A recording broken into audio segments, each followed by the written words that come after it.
Okay, let's get started. I'm going to switch screens. So, like I said, that's the Sonic Wall threat map. You can Google Sonic Wall threat map. You'll find a link to that if you're interested in entertaining yourself downtime in the office by watching cyber attacks around the world. So I'm going to switch over to our slideshow. We are recording this session, so we'll put the link up on our web afterwards. And of course, the screen behind me just locked with the threat map. So let me go back to our slideshow.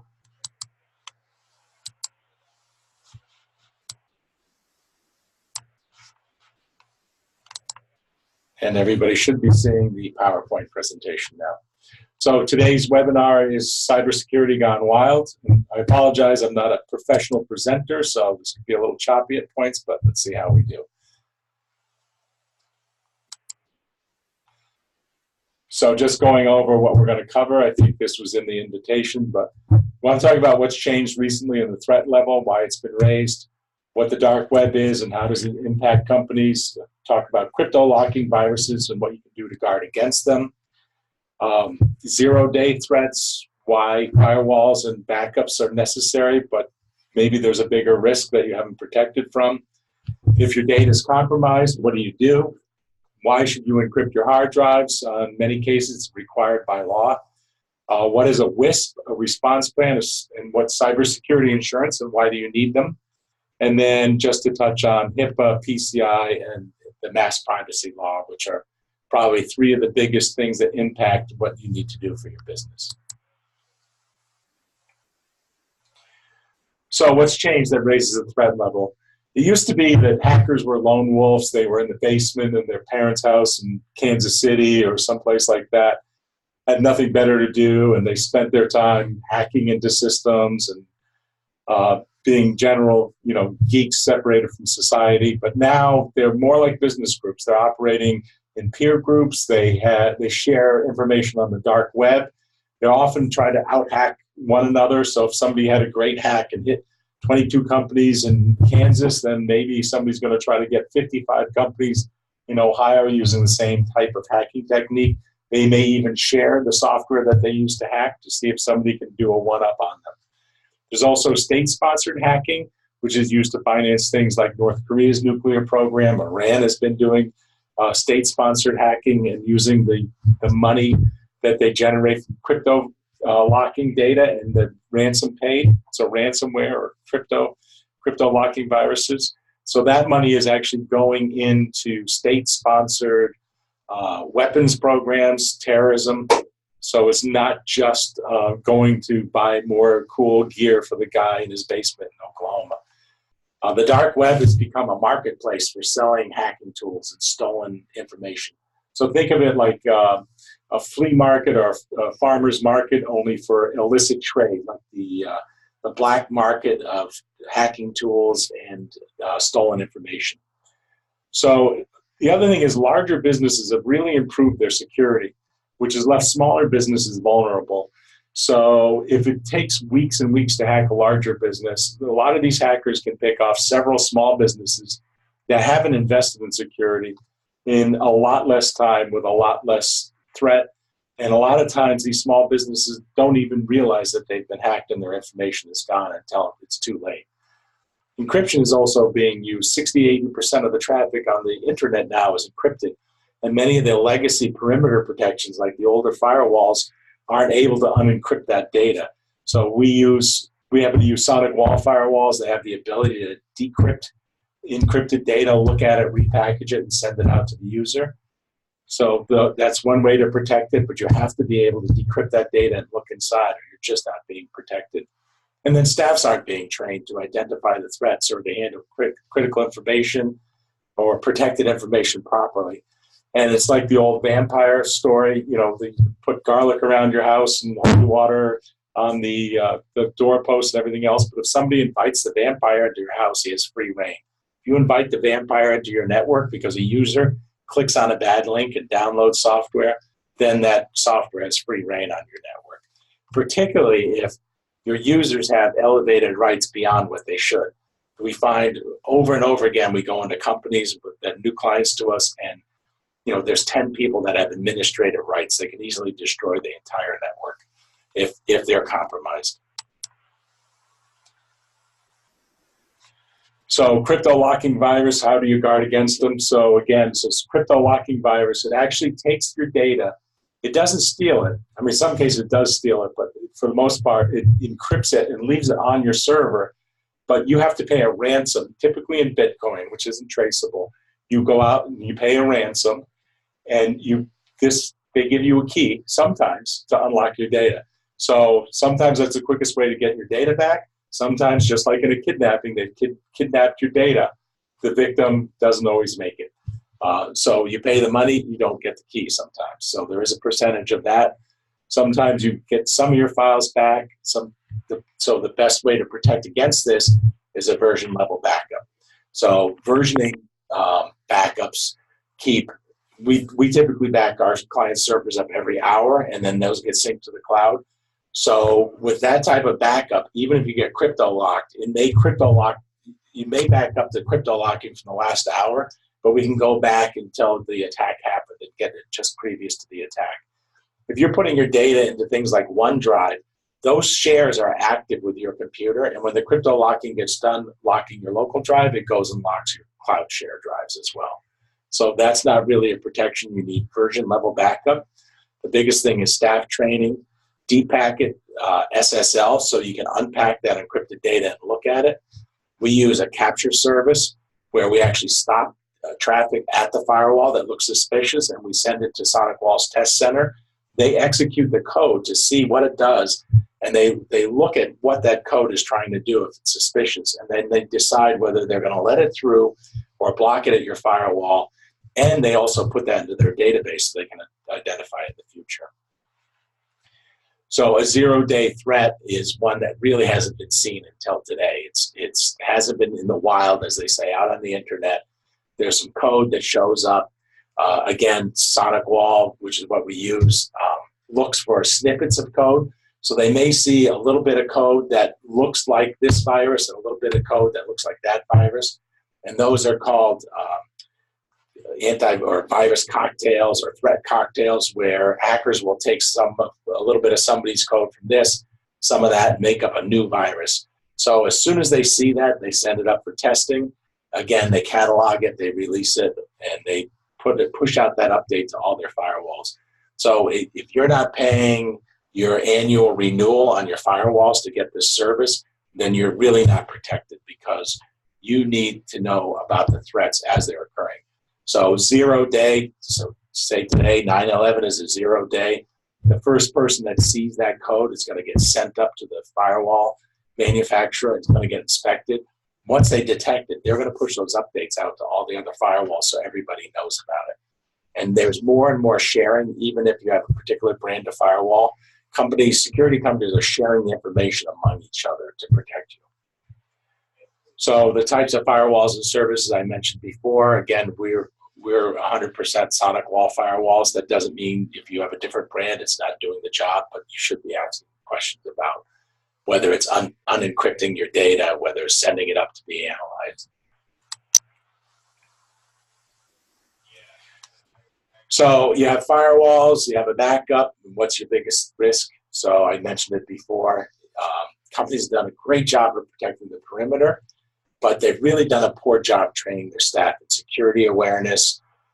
We have 2 different companies that we're working with now that do online cyber training for your users, and you can go through a series of videos, and once they're done, within a week or so, we'll actually launch a phishing campaign and invite them to click on some interesting links. And they get rated whether they click on the link or don't click on the link. And it will give you, as a manager or an owner, insight to who needs to go back through and possibly be retrained. So you can track that, you can train your employees, and then you can also track the effectiveness of the training. So I mentioned cyber criminals are now encrypting their data. You have to be able to encrypt the data.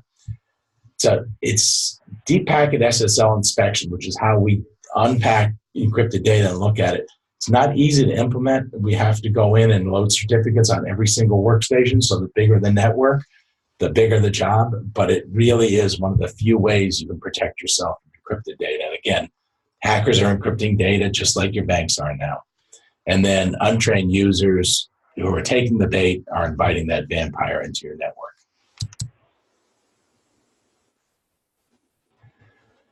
So if your data is compromised, how do you recover? Well, you can pay the ransom, and sometimes it works. But as I mentioned before, version-based backup. So you have to be able to roll back to previous versions of the data. And it has to be secured, not just an open share like a USB drive or OneDrive or something like that, Google Drive.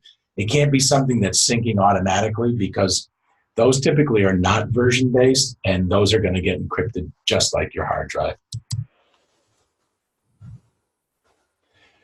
So why do you encrypt hard drives? So encryption, just like cyber encryption, ransomware encrypts your data. You want to encrypt your data. When you log in, modern computers now, used to be you have to have login to your Windows account or whatever type of software you're using, operating system, and then you have to put in this long key to unlock your data. Modern computers now, within anything made within the last year or so, have what they call a TPM chip. And this is a threat platform module or threat protection module. And what it does is it stores the encryption key. So you might think, well, if you have the key installed on your computer, what's the big deal? Well, if you have proper security on your computer, people aren't going to get at your data.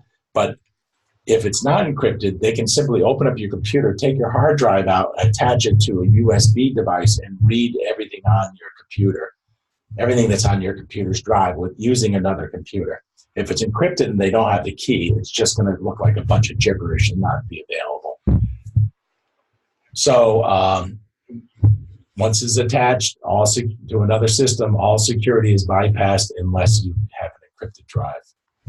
And if you have protected information on the drive and it is encrypted, then you can report it at the end of the year. If you have health information, personal information, anything that falls under the mass privacy law, HIPAA, or PCI compliance, that's a breach. If the drive isn't reported, you lose a laptop, or a USB drive has to be encrypted, and that has to be reported to the government attorney general's office immediately upon loss, unless it's encrypted.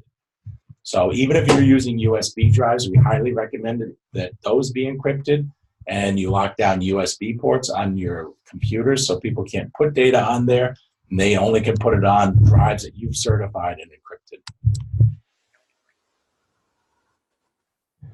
So what is a WISP?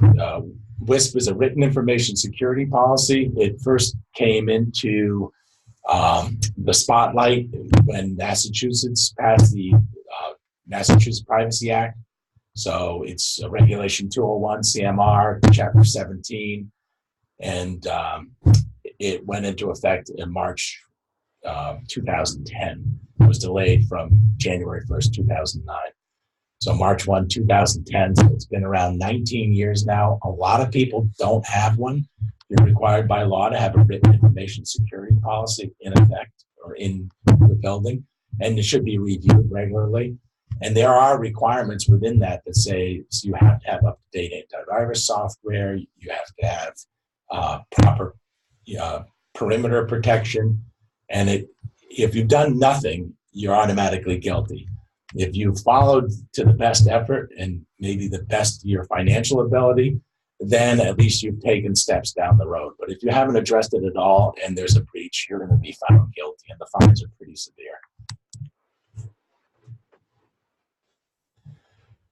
So again, I just think covered this. It's a written information policy. You can Google 201 CMR 17, and you'll find the Mass Privacy Act. There's other regulations. Let's see. So let's talk about a response plan. We'll hit the other regulations on the next slide. So a response plan, and why do you need one? So particularly if you've gone out and bought cyber insurance, a lot of people probably checked the boxes and said, we have things in place so we know what to do in the middle of a disaster. Well, if you think about what happens, and you've probably hopefully done this at home, what happens if your house burns down? Do you have a copy of your insurance policy somewhere? Do you have a safety deposit box? How do you file a claim? What are you going to do? Where are you going to live? So the same thing, if you drive up in the morning and you own a small business and the building is burned to the ground, what are you going to do? Have you thought about that? The same thing should be happening. It's not when you're breached, or it's not if you're going to be breached, it's when you're breached. So, in the security world, there's three types of companies: those that are breached and admit it, those that are breached and deny it, and those that are totally unaware they've been breached. But just about everybody has had some kind of breach now. It's just whether they know it or not. So it's when you're hacked or when you're breached, you need to know what kind of steps to take. And if you have cyber insurance, you need to know what steps to take in accordance with your cyber insurance policy. Because if you take steps out of sync from your cyber insurance policy, they may not pay the claim. So you should be thinking in terms of NIST, which is the National Institute of Security and Standards Technology. And they had a policy. Let me just back up because I rolled the mouse a little too quick there and changed slides. So their framework is identify, protect, detect, respond, and recover.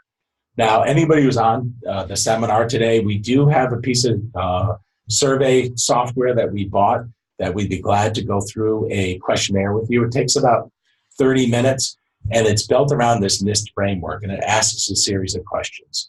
So we'll send out the link to that. I think we have an idea of everybody who's on, but we'll send out a link and have everybody who's interested. We can set up a time and go through this identify process. It's a questionnaire built around the NIST framework. So why do you need cybersecurity insurance? Well, why do you have fire insurance on your house? Because your house could burn to the ground and you can't afford to rebuild it on your own unless you're independently wealthy. So the same thing with cyber insurance. They will cover financially, provide, depending on the policy, they'll provide the resources necessary to investigate the breach, recover from the breach, defend against lawsuits if you've lost or exposed PHI or financial information. And the cost to your company on a breach could be far more than if your building burned to the ground. The implications are far-reaching. And many companies, when they applied for cyber insurance, just checked off the box. Do you have a written information plan? Yes. Do you have a response plan? Oh, of course I do. But if it's not written and they show up and you've filed a claim and said, okay, let me see your WISP, let me see your response plan. And you're like, well, we don't really have one. They might say, well, you know what? We don't really want to pay your claim. So it's important to dot the I's. When you check the boxes, you need to go back and make sure those things are in place and reviewed and up to date.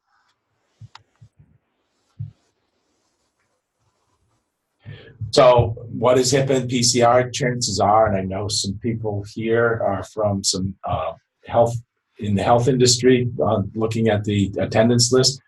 So HIPAA is the Health Insurance Portability and Accountability Act. A lot of people thought it was affordability, but we know that's not true. So the A actually stands for accountability, not affordability. The law was ushered in, and it brought in new stringent laws on how personal health information, PHI, needs to be protected and handled. And it carries really stiff financial penalties, and they are really going after companies and medical providers more and more. PCI is the payment card industry security standard, so anyone taking credit cards has to comply with these. There's a series of external scans that take place. PCI is a lot better defined than HIPAA. HIPAA has a bunch of guidelines, but there's nobody that really certifies HIPAA, where the credit card industry, because of the liability, has really taken it on themselves to walk you through and test your environment more than HIPAA has. HIPAA is leaving it up to you, and you don't have to prove it until there's been a breach, and you better be able to prove it at that point. So I'm going to unmute if there's questions. I'm just going to unmute everybody. This is questions and answers. So if you want to attend another session, that'd be great to know. Let's see. Okay, everybody's unmuted. So if you're talking to somebody in the back room saying something embarrassing, you should not do that now because your mic is open.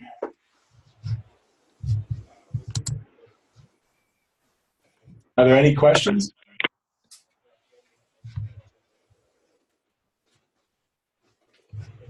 Okay. Well, either it was incredibly boring or so informative, you guys are still taking notes. So this will be posted. What we'll do is we'll send a link back out. We'll post this along with our other webinars. And if you want, you can respond back to the invitation if you have ideas of things you'd like us to cover going forward. We are really diving deeper and deeper into security. So our company belongs to a peer group of, I think, 700 or 800 companies that do the exact same thing we do around the world. There's 700 or 800 just here in the U.S.